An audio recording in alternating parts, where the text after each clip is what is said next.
Hello dear students. तो इस video में मैं आपको बताऊंगा कि किस तरह से डिमांड कर्व को फाइंड आउट करना है। तो डिमांड कर्व होता क्या है, ठीक है।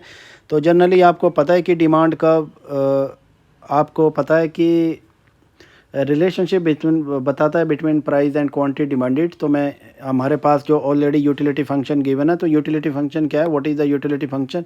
ये हमारे पास यूटिलिटी फंक्शन है, ठीक है। और एक्स हमारा जो है फूड आइटम को डिनोट कर रहा है, और वाई हमारा किसके लिए, क्लोथिंग के लिए कर रहा है। तो ये फूड और क्लोथिंग के लिए हमें डिमांड कर्व को डिराइव करना है। तो किस तरह से करेंगे, तो सबसे पहले मैंने आपको पहले भी बताया था कि हमारा जो है इंटीरियर सॉल्यूशन में किस तरह से बनता है। तो ये हमारा बजट लाइन है। तो जहाँ पे जो टेंजेंसी होती है हमारी इंडिफरेंस का, वो बजट लाइन में वो हमारा कंज्यूमर इक्विलिब्रियम वाला पॉइंट होता है, और कंज्यूमर का यहाँ से दूसरी जगह जाने में कोई भी इंसेंटिव नहीं रहता है, ठीक है। तो हमें यही कंडीशन को हमें करना है। तो हमारा स्टेप वन क्या रहेगा, स्टेप वन में हम टेंजेंसी कंडीशन करेंगे, फिर हमें जो ऑप्टिमल कम्बिनेशन होगा वो पता लग जाएगा। देन सेकंड स्टेप में हम क्या करेंगे, उसको बजट कंस्ट्रेंट में सब्स्टिट्यूट कर देंगे, ठीक है। इसको आप लैग्रेंजियन मेथड से भी कर सकते हैं, पर ये ज़्यादा शॉर्ट और इजी मेथड है, ठीक है।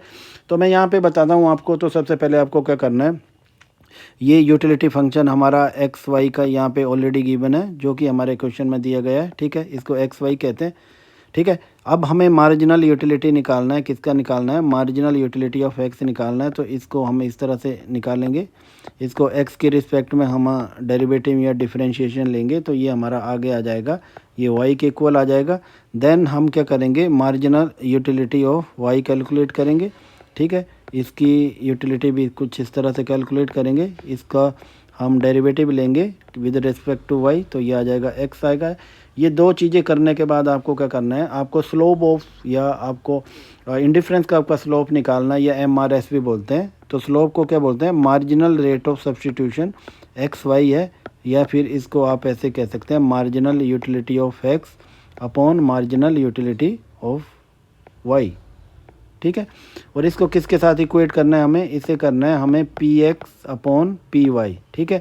तो ये चीज़ें आई होप कि ये पूरी तरह आपको क्लियर है कि ये कंडीशन काफ़ी इंपॉर्टेंट है, ये आपको समझनी है। ये बजट लाइन का स्लोप बता रही है, ठीक है। ये क्या बता रहा है, ये बजट लाइन का स्लोप बता रहा है, और इंडिफरेंस का आपका स्लोप बता रहा है, ठीक है।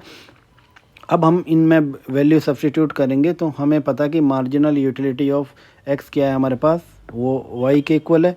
देन हमारे पास मार्जिनल यूटिलिटी ऑफ वाई हमारा एक्स के इक्वल है, और इसको किसके इक्वल कर देंगे, हम इसको कर देंगे P X upon P Y के इक्वल कर देंगे, ठीक है। अब ये करने के बाद हमें क्या करना है, इनको सेपरेट करेंगे हम। तो वाई का वैल्यू कितना आ रहा है, वाई इज़ इक्वल टू, ये आ जाएगा P X upon P Y के इक्वल आ जाएगा, और ये एक्स आ जाएगा, ठीक है। तो ये कम्बिनेशन हमने कैलकुलेट कर लिए। अब ये कम्बिनेशन कैलकुलेट करने के बाद हमें इनको बजट कंस्ट्रेंट में सब्स्टिट्यूट करना है, ठीक है। तो बजट कंस्ट्रेंट क्या है हमारे पास, बजट कंस्ट्रेंट हमारे पास है, बजट कंस्ट्रेंट आता है हमारा एक्स कमोडिटी पे हम कितना खर्चा कर रहे हैं वो आ गया, प्लस हम वाई कमोडिटी पे कितना खर्चा कर रहे हैं वो आ गया, और इक्वल टू हमारा ये इनकम के इक्वल आ गया। आई लिख दो, एम लिख दो, कुछ भी चलता है, ठीक है। अब हमें क्या करना है, ये पी एक्स तो हमें वैसे ही लिख रहा है। अब हमें वाई का वैल्यू सब्स्टिट्यूट करना है, वो क्या है, जैसे हमने कैलकुलेट किया है ये वाला वैल्यू, ये लिख देंगे हम, ये पी वाई तो वैसे ही लिखेंगे, और एक्स का वैल्यू क्या आ गया, सॉरी यहाँ पे वाई था, ठीक है। तो वाई का वैल्यू क्या है, ये आ जाएगा P X upon P Y, ठीक है। और यहाँ पे एक्स आ जाएगा, आगे आ जाएगा वाई आ जाएगा, आई आ जाएगा, जो भी एम लिख दो, वाई लिख, यहाँ पे वाई से वाई कैंसिल हो गया, तो ये आ जाएगा हमारा P x x plus P x x equal to I, जो कि हमारी इनकम है, ठीक है। अब देखो पी एक्स दोनों 1 1 है, तो ये 2 हो जाएंगे, तो ये हो जाएगा 2 P x x equal to I, ठीक है। एक्स को अलग कर देंगे, तो एक्स यहाँ पे रह जाएगा, और ये आ जाएगा आई या इनकम जो है अपॉन 2 पी एक्स, ठीक है। तो ये हमने क्या, डिमांड कर्व एक्स के लिए हमने डिमांड कर्व का कैलकुलेशन कर लिया है, ठीक है। तो ये क्या आ गया हमारा, एक्स के लिए हमारा डिमांड कर्व का कैलकुलेशन आ गया है। अब हमें इसी तरह से क्या करना है, हमें वाई कमोडिटी का भी कैलकुलेट करना है।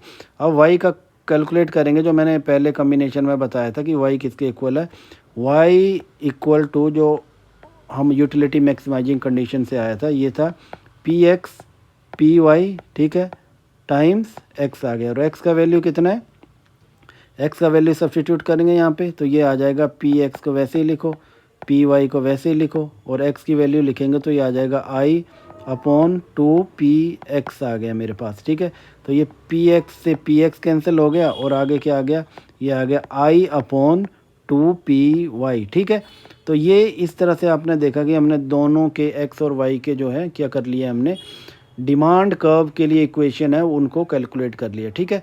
अब आपके पास देखो यूटिलिटी फंक्शन सेम है, यहाँ पे आई और पी वाई का वैल्यू सब्स्टिट्यूट करते जाओ तो आपको क्या पता चल जाएगा, आपको डिमांड पता चल जाएगी। सपोज़ मैं यहाँ पे कह रहा हूँ कि आपके पास जो है, आपके पास 100 इनकम है आपकी, आई इज़ इक्वल टू 100, ठीक है, और पी एक्स आपका 1 है, ठीक है, और पी वाई को भी मैं 1 इक्वल करता हूँ, ठीक है। तो इस केस में क्या होगा, इस केस में कितना होगा, एक्स का कंजम्पशन कितना होगा, एक्स का आपको पता है कि क्या था, ये हमारा जो है आया हुआ है, इनमें वैल्यू सब्स्टिट्यूट करो, आई में क्या करेंगे 100 करेंगे, और नीचे पी एक्स की कितनी है 1 है, और 2 को हम वैसे ही लिखेंगे, तो ये क्या आ जाएगा 100 अपॉन 2 आ जाएगा, और ये क्या हो गया, ये 50 जो है $50 या 50 रुपीज़ हम इस पर स्पेंड करेंगे। उसी तरह वाई में सब्स्टिट्यूट करेंगे, तो वाई का आपको पता है हमारा ये है 2 पी वाई है, ठीक है।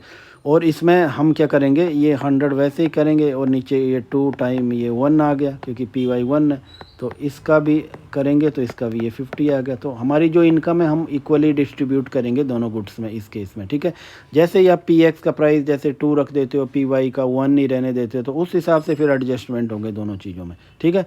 पर यहाँ पे देखो ये हमने डिमांड कर्व का डेरिवेशन कर लिया है। अब हमें जो है इसे डिमांड कर्व को ड्रॉ करना है, तो किस तरह से ड्रॉ करेंगे, आपको पता है कि डिमांड कर्व जो हम ड्रॉ करते हैं तो हम वर्टिकली क्या लेते हैं, वर्टिकली हम प्राइस को लेते हैं, ठीक है। यहाँ पे मैं लिखूँ, अब यहाँ पे इसको मैं वाई ओ एक्स कर रहा हूँ, ठीक है। यहाँ पे एक्स कमोडिटी लिख रहे हैं हम, ठीक है, यहाँ पे प्राइस लिख रहे हैं, ठीक है। तो यहाँ पे देखो एक्स का क्या था, डिमांड कर्व हमारा ऐसे था, ये आई अपॉन 2 पी एक्स था। देखो पी एक्स नीचे है, तो जैसे जैसे पी एक्स का वैल्यू बढ़ेगा वैसे वैसे एक्स का डिमांड कम होता जाएगा, तो ये सीधा इन्वर्स रिलेशनशिप बता रहा है ये, ठीक है। ये चीज़ आपको समझनी है, तो इन्वर्स रिलेशनशिप बता रहा है, तो जैसे जैसे ये चीज़ें गिरती जाएगी तो ये अंडरस्टूड सा है कि हमारा जो डिमांड कर्व बनेगा वो कुछ इस तरह से बनेगा, ठीक है। तो क्या आ जाएगा ये D1, ठीक है। तो इस तरह से हमारा डिमांड कर्व बन जाएगा। आई होप कि ये चीज़ें आपको पूरी तरह से क्लियर है, किस तरह से डिमांड कर्व को ड्रॉ करना है, उसका इक्वेशन ड्राइव करना है। तो ये बिल्कुल सिंपल चीज़ें, और एग्ज़ाम में डायरेक्टली इस तरह से पूछा जा सकता है, आपको पूछा जा सकता है, MCQ फॉर्म में भी पूछा जा सकता है, ओके। तो आई होप कि ये सारी चीज़ें क्लियर है। तो नेक्स्ट टॉपिक में मैं अगले न्यूमेरिकल के साथ आऊँगा। आई होप कि ये सारी चीज़ें आपको क्लियर है। फिर भी कोई डाउट हो तो आप कमेंट बॉक्स में लिख सकते हैं। Okay, thanks for watching.